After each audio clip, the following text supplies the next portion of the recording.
najzväčších dávečích vašich srdcí, najzväčších trvácnejších dlhosrdcí,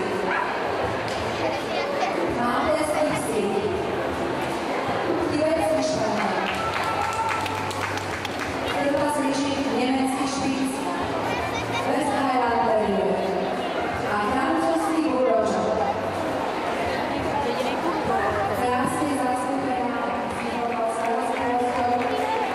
môže vznikať v takých typových vtedy, kde má majiteľa starostného.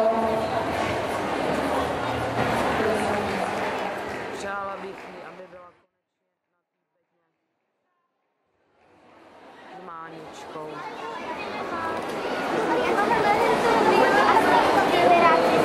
Tak som už spomínala, spoločne